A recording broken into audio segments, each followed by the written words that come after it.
Salut, bienvenue au 9e coup de cœur en série. Aujourd'hui, mon invité est Fred Bastien. Salut Fred. Bonjour Martin, J'ai pensé à toi parce que je sais que tu es quand même un bon consommateur de télé. merci d'avoir pensé à moi. Je te dirais que ça dépend de quelle forme de télé, hein. Moi, je suis quand même plus un gars du numérique, même plus Ouais. jeune. Si je gossais sur mon ordi, j'avais 8, 9 ans, je pitonnais dans les affaires. Des fois, je prenais les chocs électriques, puis ma soeur écoutait la télé juste à côté de moi. Moi, j'apprécie vraiment que tu m'invites parce que c'est vrai que j'aime consommer un bon produit culturel, tu sais, peu importe la forme que ça va prendre. Je dois dire que les 5 séries récentes, moi, je vais remettre un peu en question le mot récent parce que je ne pourrais pas te nommer 5 séries récentes, tu sais, sérieusement. Encore une fois, là, c'est beaucoup via Camille que je découvre la télévision. Ouais. Il y a vraiment du bon stock qui se fait ici comme ailleurs.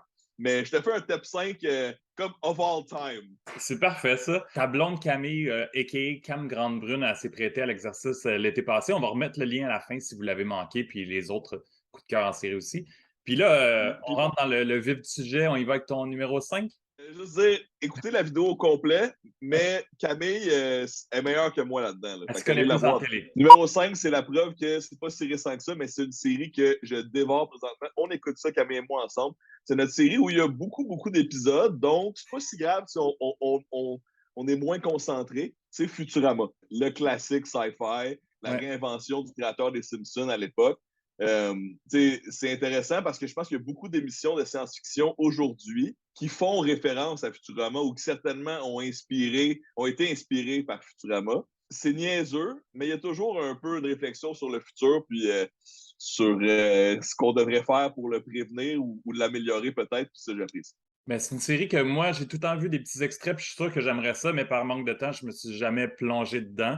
Puis on dirait que c'est toujours, tu sais, c'est un succès, mais pas grand public. C'est comme niché, mais ça a duré tellement longtemps mais ça pique ma curiosité. Peut-être qu'un jour, je vais m'y attarder. Yes, ben merci, je te le souhaite. Puis pour tous les fans des Simpsons, c'est selon moi meilleur que les Simpsons. Puis Wow. c'est le même créateur. OK, mon numéro 4, plus récent, Ozark. Série Oui. de sur Netflix, réalisée de main de maître, bien écrite.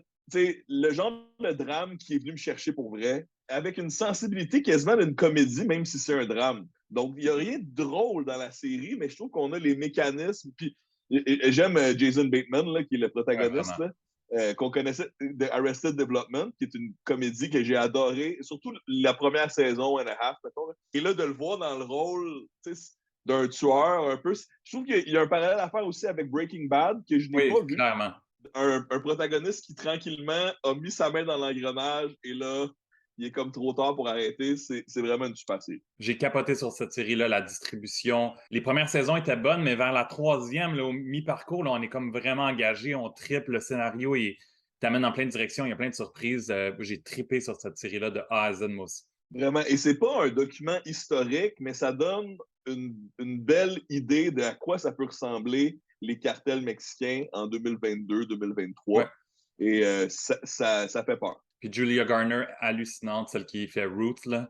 C'est un Oui, rôle marquant de la télé des dernières années, là, elle est formidable. oui, oui. Toi, t'acceptes. Juste parce que tu l'as nommé, il y a selon moi une scène culte dans la dernière saison où il y a un caméo d'un de mes rappeurs préférés, Killer Mike, avec le personnage de Root, qui, selon moi, parle beaucoup de la pertinence culturelle de cette série. Même si on met en scène une famille caucasienne de Ouais, Chicago aisée qui s'en va vivre dans, on pourrait dire, le Rust Belt là, ou le Middle America, là, ouais. les États qu'on passe souvent en avion par-dessus, là, dans ce qui pourrait ressembler à la pauvreté blanche, là, dans le fond, Ouais. la pauvreté américaine blanche.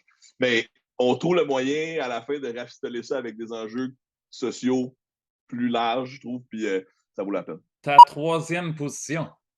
Et troisième position, pour moi, on retourne dans l'intemporel. C'est une série qui a extrêmement bien vieilli, selon moi. C'est rare que l'humour vieillit bien. C'est Seinfeld.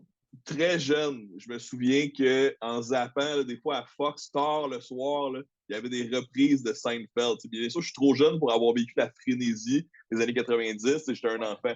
Mais ado, pré-ado, puis au cégep, je me souviens que dès que ces 4 personnages-là, Kramer, Elaine, Jerry, puis Jason Alexander qui joue George, ils allaient m'apprendre quelque chose.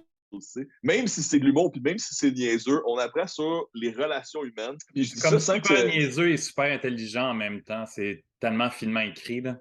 c'est ultra finement écrit. Et je le réécoute en 2022-2023 avec mes amis, les trentenaires. c'est les mêmes enjeux, c'est les mêmes dynamiques, les relations de couple, les questions d'été, nos vies professionnelles, les relations intergénérationnelles. C'est la même chose, sauf qu'il n'y avait pas de téléphone dans les mains 24/7 avec accès à Internet.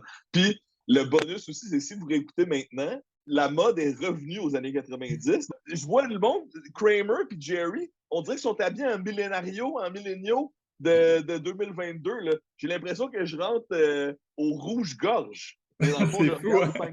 Moi, je l'avais la écouté à nouvelle. l'époque, puis je suis sûr que j'aurais encore du fun à la réécouter. Je me sens un peu bombardé de choses que je veux regarder en ce moment, mais je suis sûr que j'aurais encore autant de fun à l'écouter. Peut-être qu'un jour, je vais la redécouvrir.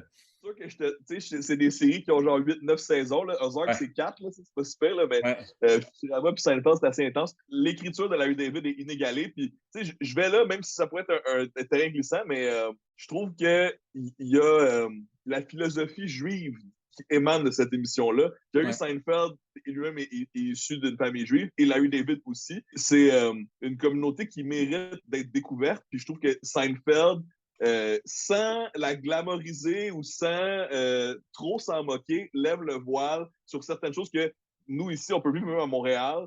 Et Ouais. sans le connaître directement, la communauté de New York peut ressembler à la communauté de Montréal sur certains points. Donc, moi, non seulement j'ai ri et j'ai apprécié les relations entre humains, mais je trouve que j'ai découvert aussi une communauté par rapport à cette émission. All right. Déjà, ton numéro 2? OK, mon numéro 2, évidemment, ça me prenait quelque chose de québécois. Et je pense qu'une des meilleures séries ever, pas juste québécoise, là, mais mondiale, c'est Série Noire. Je n'en suis jamais revenu. Même si j'ai adoré C'est comme ça que je t'aime, pour moi, la magie de Série Noire est difficile à être égalée. Pour vrai, je suis d'accord avec toi. J'ai adoré C'est comme ça que je t'aime. Mais Série Noire, on dirait que c'était encore plus surprenant, encore plus nouveau, encore plus différent. Je tripais, j'avais hâte au prochain épisode parce qu'on savait pas où qu'on s'en allait, là. Exact. Puis, c'est un trip d'auteur qui reste digeste pour les gens qui l'écoutent au premier degré. T'sais. Même le commentaire sur l'industrie de la télévision, les codes d'écoute, c'est beaucoup des métaphores, c'est beaucoup du second degré. Ouais. Mais moi qui ai un pied dans cette industrie depuis bientôt 15 ans, je reconnais beaucoup des choses qu'on démontre à l'écran, certainement avec humour. Mais ça vaut la peine. Si vous travaillez dans les médias, vous n'avez pas vu cette série-là, garochez-vous. Juste si vous aimez les bonnes séries, vous aimez rire, mais vous aimez aussi être inconfortable, avoir peur, poser des questions, tout est là. Série Noire, c'est dans les meilleures séries produites ever, pas juste québécoises. Ouais, vraiment. Bien d'accord avec ce choix. Ton grand numéro 1? Et pendant des années et des années, ma Bible, c'était The Office. Mais cette émission s'est faite dépasser quelques années plus tard par Parks and Recreation. Il y a plusieurs créateurs de l'émission The Office qui ont quitté pendant The Office pour partir Parks and Recreation. Au niveau du format, on peut voir des ressemblances, un faux documentaire qui m'enseigne des gens qui travaillent ensemble. Mais ce que j'apprécie grandement de Parks and Recreation, ça, c'est une des séries qui devient meilleure plus de t'attends. Les premières saisons sont un peu plus difficiles, mais 3, 4, 5, là, on est vraiment dans de l'art. C'est que c'est une métaphore du gouvernement américain. T'sais. La protagoniste principale, c'est Leslie Knope, qui est première de classe, qui rêve de Michelle Obama et de Ruth Ginsburg, qui travaille dans un département de parc d'une petite ville de l'Iowa, assez non importante si on considère les politiques fédérales américaines, disons. Son alter ego, son patron, et aussi son meilleur ami, s'appelle Ron Swanson. Lui, c'est un libertarien qui déteste le gouvernement et il travaille pour le gouvernement pour couper dans les coûts, puis renvoyer des gens, puis qu'on arrête de gaspiller les deniers publics. C'est une comédie qui utilise les métaphores pour te parler du système américain. C'est la gauche et la droite qui interagissent ensemble. C'est à la fois drôle, mais touchant et éducatif. Même à la fin, dans la dernière saison, il y a plusieurs caméos de politiciens cultes américains. Là. Joe Biden est là-dedans, sénateur John McCain est là-dedans. Donc, de voir que même les politiciens à Washington ont compris la profondeur de cette série, pour moi, c'est le saut d'approbation qui fait que, numéro 1, Martin, Parks and Recreation. Et ça, là, c'est sur ma liste depuis longtemps, puis je ne l'ai jamais vu. Puis il y a plein de monde dans la distribution qui ont des carrières qui ont comme explosé après ça. Ça fait longtemps que je veux le voir. Il y a bien du monde que j'aime là-dedans. Fait que c'est sûr qu'à un moment donné, je vais m'y attarder. C'est aussi parce qu'il y a beaucoup d'épisodes. Je me dis un jour, puis... Ouais. Mais Y a Chris Pratt, avant qu'il soit Star-Lord, avant vraiment... mon run, vous me permettrez de vous spoiler, de vous divulgacher un des gags de la saison 5, pendant que Andy, c'est le personnage de Chris Pratt, fait la série. Mais à un moment donné, il commence sa série, il est un peu gras, là, Ouais. il a une shape très américaine. Puis là, une saison plus tard, il est cut, là, il a commencé à faire les films de Marvel, Puis là, il fait juste, il y a un de ses collègues qui est comme, ouais, il me semble que tu perds du poids, puis il est comme, ouais, j'ai juste arrêté de boire 18 bières par jour. Puis, tu sais, de voir l'évolution de ces personnages-là au sein de la série quand on a connu, comme tu dis, leur carrière ensuite, ça Ouais. ajoute un niveau aussi quand tu le regardes. Un jour, je vais la regarder. Y a-tu des choses que tu es en train de regarder en ce moment ou que tu as le goût de commencer bientôt? Très bonne question. J'ai envie de te poser la question à toi. Qu'est-ce que je devrais faire, là, considérant là, que tu as remarqué de l'humour, des trucs un peu futuristes? Qu'est-ce que je devrais regarder présentement? Moi, un de mes méga coups de cœur qui est weird, un peu sci-fi, déstabilise, c'est Severance sur Apple TV+. C'est vraiment un OK, de mes coups OK. de cœur de la dernière année. Là. J'ai trippé là-dessus. C'est vraiment une série à voir. La finale, là, elle te jette par terre. T'as juste hâte à la suite. J'ai hâte que la saison 2 s'en vienne. Fait que je dirais que ça, c'est vraiment un de mes méga coups de cœur de la dernière année que tu devrais t'y attarder. Camille, elle a commencé Walking Dead, donc là, c'est sûr que je vais pogner des petits épisodes d'un bord puis de Ouais, l'autre j'ai dit aussi. Là. bonne chance et je pense qu'il y en a presque 180, quelque chose comme ça. Ah, c'est Ça bon. en Mais fait du zombie, là. Camille est capable de se clencher des séries. Là, elle fait autre chose en même temps, évidemment, mais c'est ça, Ouais, c'est ouais. qu'elle, ça l'accompagne toute la journée. Donc, Moi, ouais, j'ai c'est super. lâché après 7 saisons, là, j'en avais assez des zombies de Walking Dead. Là, 11 saisons, je trouve que ça commence à être long. Ouais, ouais, ouais. Puis ça finit par être redondant à un moment donné, j'imagine. Là. Surtout qu'il Très n'y a pas beaucoup de redondant. dialogue. Mais je voulais te dire, c'est pas une série dans le sens propre du terme, mais j'ai Ouais, beaucoup eu de fun à regarder LOL Kirira le dernier là, de ouais. Amazon. Énorme succès en ce moment. Ouais, ouais, j'ai beaucoup aimé. Puis, mais aussi, comme une série un peu, après ça, je suis allé écouter la version canadienne, Ouais. juste pour voir.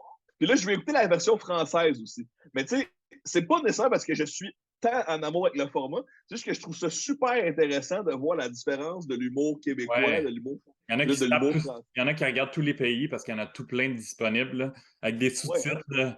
Là. OK, ben là, ça me donne encore plus le goût. Là, Ouais, parce que vraiment.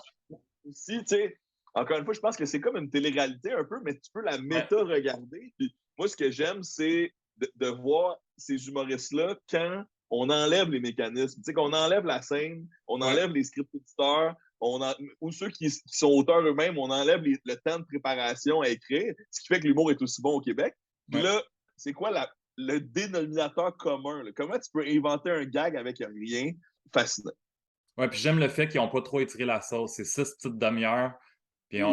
c'est terminé, on wrap up, let's go. Puis je pense qu'avec l'énorme succès, là, on va sûrement voir d'autres saisons. Puis le bassin d'humoristes au Québec est assez énorme, là, fait qu'on n'est pas trop inquiet pour le casting des prochaines saisons. On est chanceux aussi parce que j'ai eu la chance d'en parler un peu avec d'autres personnes qui travaillent en production. Puis, on est chanceux parce qu'au Québec, ces humoristes-là, ils se connaissent en plus. C'est Ouais. ça qui fait un aussi bon show. Si tu as vu la version canadienne, là, que j'ai beaucoup aimé, notamment à cause que Tom Green est un de mes héros, Il y a 3-4 j'adore. personnes, j'en connaissais peut-être 4-5. J'ai regardé juste le début de l'épisode 1, je veux le regarder à un moment donné aussi, mais il y en a plusieurs qu'on ne connaît pas vraiment. Exact. Et eux, entre eux, ne se connaissent pas. T'sais. Donc, même si j'ai beaucoup apprécié, comme je te dis, les méga John Lajoie, qui est dans la version Ouais, ouais, ouais. canadienne, C'est c'est comme malade. represent le Vraiment. Québec. Il y a un gars de Whose Line Is It Anyway, si vous avez aimé l'impro américaine des années 90-2000, justement. Mais ce que je Pas la trouvais même malade, chimie. t'as pas. Tu sais, c'est pas genre justement Virginie Fortin qui a tourné avec la moitié du monde là, tu sais, qui les voit à la radio, qui se font inviter d'un puis de l'autre. Puis ça, c'est un des aspects qui me rend le plus fier d'être québécois, notre star system. Ouais, vraiment. Tout le monde se connaît. All right. Ben, sur ça, merci d'avoir partagé tous tes coups de cœur. On peut aller te suivre sur les réseaux sociaux partout, Twitter, Ouais, YouTube, Instagram, etc. ouais. Allez voir sur mon YouTube, là, je vais bientôt sortir une chanson de rap. Je vais dire en primeur, Martin, je te Ouais. dis le titre de ma chanson en primeur. T'es le premier qui entend le titre.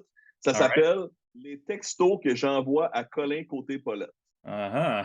All right. Ben, Alors, primeur. c'est bon, merci pour la primeur. On va entendre ça bientôt sur le YouTube de Fred. Merci Fred. À bientôt. Ciao.